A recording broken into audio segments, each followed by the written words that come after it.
నమస్తే మేడం. నమస్తే అమ్మ. మేడం, ఈ జనరేషన్లో లేట్ మ్యారేజెస్ అనేవి ఎక్కువైపోయాయి. సో ఈ లేట్ మ్యారేజెస్ వల్లే ఎక్కువగా ఈ మేల్ ఫెర్టిలిటీ, ఫీమేల్ ఫెర్టిలిటీ ఇది ఎక్కువైపోయింది. సో అందరూ చెప్పేది ఏంటంటే అసలు ఫెర్టిలిటీ ప్రాబ్లం ఎక్కువగా ఉమెన్లోనే ఉంటుంది అంటారు. మరి మేల్లో కూడా ఫెర్టిలిటీ ప్రాబ్లమ్స్ ఉంటాయా మేడం? ఉంటే ఎలాంటి ప్రాబ్లమ్స్ ఉంటాయి? ఓకే, ఈ male and female fertility problems అనేవి లేట్ మ్యారేజెస్ వల్ల కొంతమందికి ఉంటాయి. అంటే ఫీమేల్స్లో చూసుకుంటే ఈస్ట్రోజన్ కరెక్ట్గా రిలీజ్ అవ్వకపోయినా, అదే మేల్స్లో చూసుకుంటే టెస్టోస్టిరాన్ కరెక్ట్గా లేకపోయినా ఈ ప్రాబ్లమ్స్ అనేవి ఉంటాయి. ఇది కాకుండా అదర్ హెల్త్ ఇష్యూస్ ఉంటాం. అంటే ఫీమేల్స్లో చూసుకుంటే థైరాయిడ్, పీసీఓడి, పీసీఓస్ ప్రాబ్లమ్స్ ఉన్నా, అండ్ ఇర్రెగ్యులర్ పీరియడ్స్ అంటే వీళ్ళకి నెలసరి ఋతుక్రమాలు ఉంటాయి కదా, ఋతుస్రావం అనేది కరెక్ట్గా లేకపోయినా ఈ ప్రాబ్లం అనేది ఉంటుంది. లేదు అని అంటే ఫ్రీక్వెంట్గా వీళ్ళకి పీరియడ్స్ వస్తున్నాయి, అంటే మంత్లీ 2 times పీరియడ్స్ వస్తాయి, 15 daysకి 15 daysకి. ఇలా వచ్చినా కూడా వీళ్ళకి ఫర్టిలిటీ ప్రాబ్లం ఉన్నట్టుగా మనం కరెక్ట్ చేసుకోవాలి. లేదు అని అంటే వీళ్ళకి గర్భాశయంలో ఏదైనా ఓవరీస్ కరెక్ట్గా రిలీజ్ అవ్వకపోయినా, లేదు అంటే గర్భాశయంలో ఏమైనా బ్లాకేజెస్ లాంటివి ఉన్నా, సో ఈ ప్రాబ్లం అనేది ఉంటుంది. ఇది ఫీమేల్స్లో అంటే ఆడవాళ్ళలో. అదే మేల్స్లో చూసుకుంటే అంటే మగవాళ్ళలో చూసుకుంటే మనం, సో మగవాళ్ళకి ఎక్కువగా బ్యాడ్ హ్యాబిట్స్ ఉన్న ఆల్కహాలిక్ పేషెంట్స్ ఉంటారు, కొంతమంది స్మోకర్స్ ఉంటారు. అంటే ఎక్కువగా ఆల్కహాల్ తీసుకున్నా, స్మోకింగ్ ఎక్కువగా చేసుకున్నా వీళ్ళకి ఏంటి అని అంటే స్పర్మ్ అనేది హెల్దీ స్పర్మ్ రిలీజ్ అవ్వదు. సో రిలీజ్ అయినా కూడా అదేంటంటే మధ్యలోనే చనిపోతుంది. సో అప్పుడు మన ఎగ్ వచ్చేసి హెల్దీగా ఉండే ఏదైతే ఉంటుందో స్పర్మ్ దాన్నే లోపలికి రానిస్తుంది. సో అంత ఈజీగా ఎగ్ అనేది స్పర్మ్ని లోపలికి రానివ్వదు. అది హెల్దీగా ఉండి ఆ స్పర్మ్ ఎగ్తో ఫైట్ చేసి లోపలికి వెళ్ళగలిగే స్పర్మ్ అయితేనే అప్పుడు వీళ్ళకి అండం తయారవుతుంది, లోపల వీళ్ళకి గర్భం వచ్చే ఛాన్స్ అనేది ఉంటుంది ఫీమేల్స్లో. అయితే మేల్స్లో ఈ టెస్టోస్టెరాన్ ఇంక్రీజ్ అవ్వాలి అంటే వీళ్ళు తీసుకోవాల్సిన ఫుడ్స్ కొని చెప్తాను. అండ్ దాంతోపాటు సో అవాయిడెడ్ ఫుడ్స్ గురించి మాట్లాడుకుంటే, అంటే తినకూడని ఫుడ్స్ గురించి మనం మాట్లాడుకుంటే స్మోకింగ్, ఆల్కహాల్ ఈ రెండు వీళ్ళు స్టాప్ చేయాలి. అండ్ దానితో పాటు హెవీగా నాన్ వెజ్ తినాలి, బట్ హెవీగా కాకుండా ఒక లిమిటెడ్గా తినాలి. బయట జంక్ ఫుడ్, ఆయిలీ ఫుడ్స్ ఉంటాయి బయట, అవన్నీ మానేయాలి.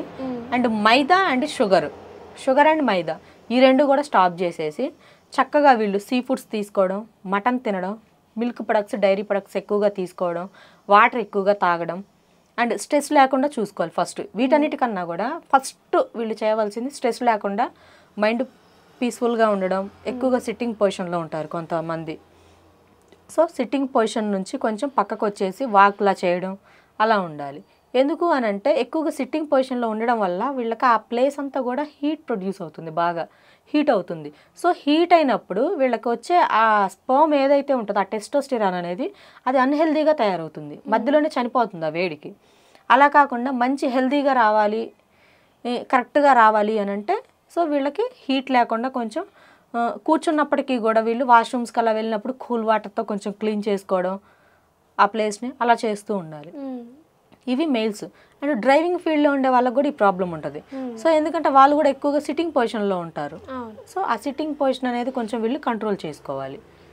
అంటే మినిమం ఒక 2 hours-కి 1 hour-కి ఒకసారైనా ఒక 5 minutes అలాగా వాక్ చేస్తూ ఉంటే మంచిది హెల్త్కి. ఇదొకటి. ఇంకా ఫీమేల్స్లో చూసుకుంటే వీళ్ళు అవాయిడెడ్ ఫుడ్స్, వీళ్ళకి కూడా చాలా ఉన్నాయి అవాయిడెడ్ ఫుడ్స్, తినకూడని పదార్థాలు.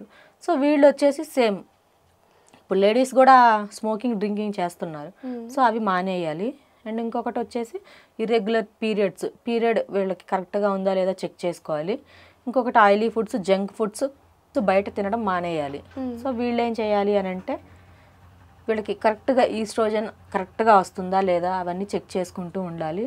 దానితో పాటు పీరియడ్స్ మంత్లో ఎన్ని డేస్ వస్తున్నాయి, సో లేదా మంత్లీ వన్స్ వస్తే ఎన్ని రోజులు వీళ్ళకి బ్లీడింగ్ అవుతుంది, సో ఆ బ్లీడింగ్ ఏ విధంగా వస్తుంది ఇవన్నీ క్యాలిక్యులేట్ చేసుకోవాలి.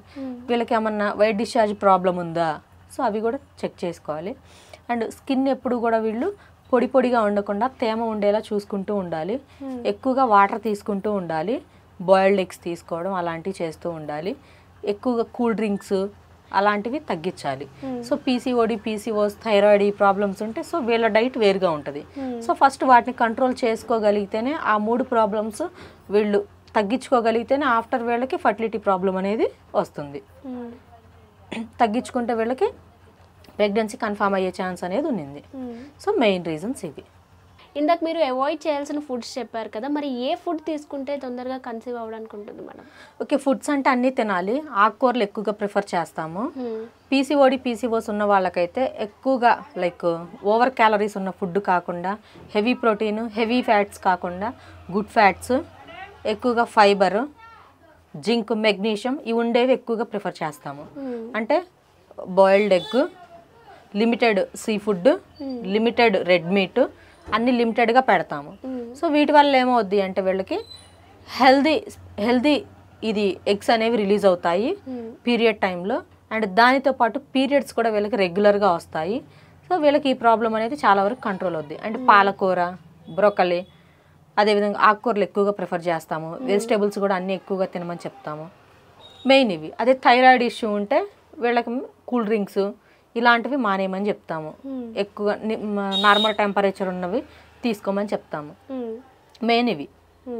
సో ఎవరైతే అంటే ఎక్కువగా మేల్స్లో కానీ ఫీమేల్స్లో కానీ ఇన్ఫెర్టిలిటీ ప్రాబ్లం రావడానికి మెయిన్ రీజన్స్ ఇవి.